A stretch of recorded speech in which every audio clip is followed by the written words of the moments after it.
Despite what Hollywood portrays on the big screen, not all cowboys were white. As a matter of fact, about 1/4 of cowboys in the American West were African American. As the United States emerged from the Civil War, freed and former slaves entered a world with new opportunities and limitations alike.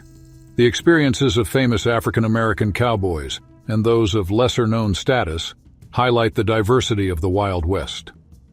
As hard-working cowhands, well-respected lawmen, and troublesome outlaws, African Americans on the frontier shaped the development of the American West.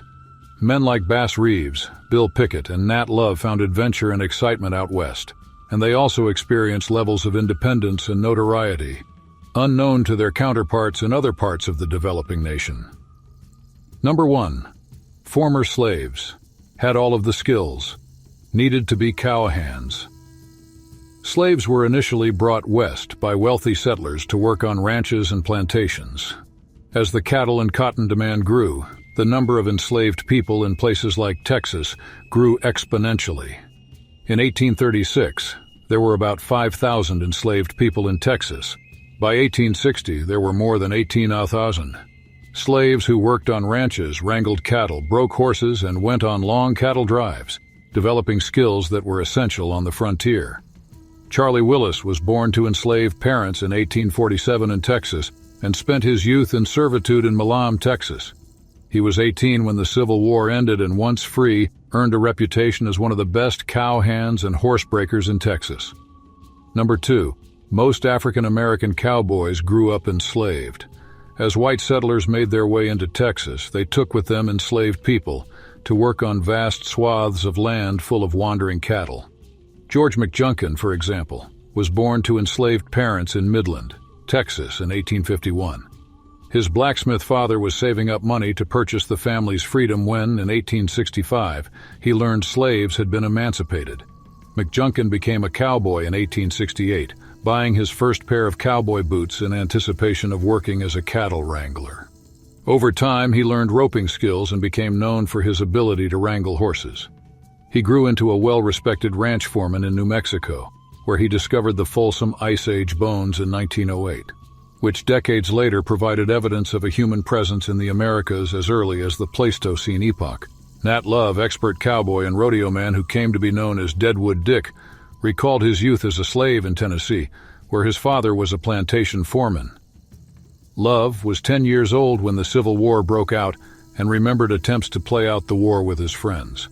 According to Love, not one of the boys wanted to be a rebel, so they waged war against a nest of Yellow Jackets instead. He noted that while there were no casualties, many young men were injured. Number 3, African American men found opportunities for new lives by migrating to rural areas. Prior to the end of the Civil War, freed and fugitive black folks took low-paying jobs in the North, where they faced discrimination and were often undermined by whites. Earning a living after the Civil War was even more difficult for former slaves. Ex-enslaved people's choices for work were incredibly limited, especially in the South. Freed slaves could become wage earners for their former owners, or they could work menial service jobs.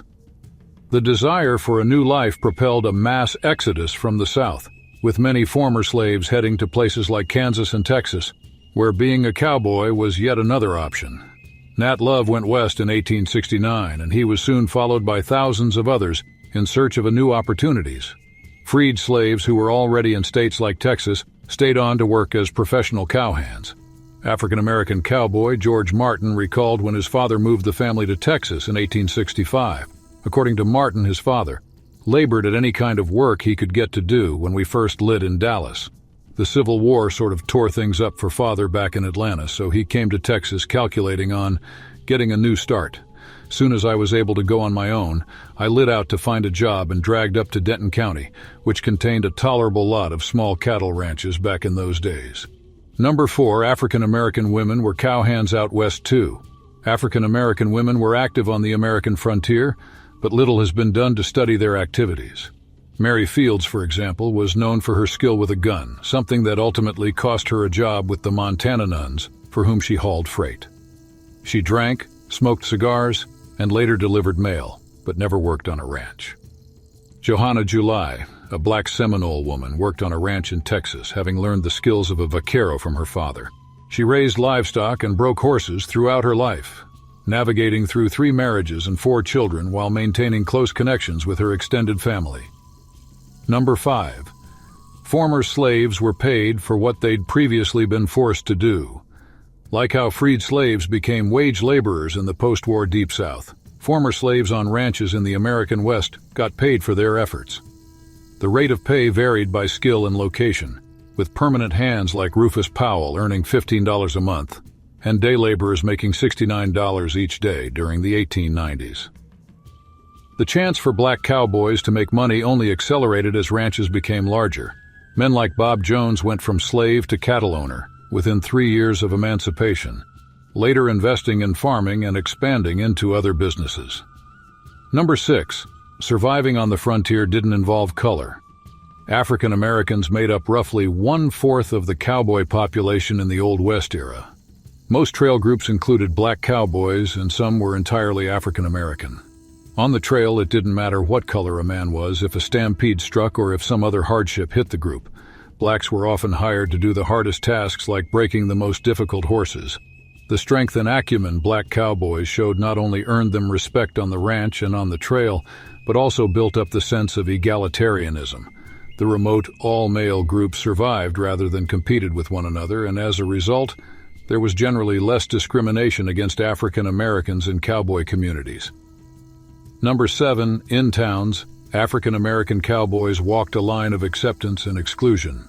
When a group of cowboys arrived at a town or city along a cattle drive, black cowboys were met with varying degrees of warmth. In towns like Dodge City, African American cowboys could enjoy the town, albeit in different establishments than their white counterparts. Black cowboys were treated better than black residents of towns and cities as well, although this may have been due to the economic contributions they made more than any sense of equality. Generally, they escaped incidents of violence commonly experienced by African Americans in cities and communities in the American North and South. Whites and blacks may have fought, particularly on the trail, but blacks probably knew to avoid altercations. Number 8. African American cowboys became famous performers. Born in 1871, Bill Pickett grew up in Texas, the son of American Indian and black parents. He worked as a cowboy on a ranch in southwest Texas, learning to rope and ride with such flair that he attracted the attention of a Wild West show touring through the area. Pickett became known for handling wild animals, inventing bulldogging, and introducing it to the show. Pickett's unique style of bulldogging included riding alongside a steer, grabbing its head and biting its upper lip to force it into submission. When he became a rodeo performer, Pickett faced racism of all kinds from rodeo owners and fellow riders. A crowd pleaser, he became extremely successful, even performing for the King and Queen of England in 1914. Number 9. Camaraderie was strong among cowboy groups. One of the things Nat Love found most rewarding on the cattle trail was the sense of camaraderie he experienced. According to Love, a braver, truer set of men never lived than these wild sons of the plains, whose home was in the saddle and their couch, Mother Earth, with the sky for a covering. They were always ready to share their blanket and their last ration with a less fortunate fellow companion, and always assisted each other in the many trying situations that were continually coming up in a cowboy's life. Adding to the sense of freedom and fellowship, African American cowboys earned the same wages as white and Mexican cowboys. They ate the same food, worked in the same conditions, and worked together as a group. Number 10. Cowboy outlaws were just as likely to be black. Late 19th century African American outlaws were similar to their white counterparts, stealing cattle, taking on aliases, and boasting about their criminal activities. Outlaws like John Hayes, also known as the Texas Kid, shot out the lights at saloons with whites-only signs, while George Lane and Esam Dart found large-scale community support. Taking on a bit of a Robin Hood-like image, black cowboys were often seen to take on injustice while carrying out their criminal acts. Crawford Cherokee Bill, Goldsby, an outlaw in Native American territory with African, Native American, and white heritage, joined up with Bill Cook and his gang in 1894. After Goldsby and Cook gathered a group of mostly black and Native American associates, they wreaked havoc on Oklahoma before being caught in early 1895. Goldsby was hanged for murder in March 1896. Number 11. AfricanAmerican Lawmen tracked down the worst of the worst. With the growing need for lawmen on the frontier, African Americans became law enforcement officials in towns and cities throughout the West. Bass Reeves was born into slavery in Arkansas and grew up enslaved in Texas. During the Civil War, Reeves allegedly got into a fight with his owner and fled to Native American territory, where he hid until freed by the Emancipation Proclamation in 1863. Once free, Reeves settled down as a rancher in Arkansas, where he served as a guide to United States officials traveling through Native territory. In 1875, Judge Isaac Parker even commissioned him to be a deputy federal marshal. As a deputy marshal, Reeves served warrants, hunted down outlaws, and even took on disguises to trick criminals into custody. He went to Texas in 1889 and Oklahoma in 1907. According to accounts, Reeves killed 14 outlaws and captured more than 3,000.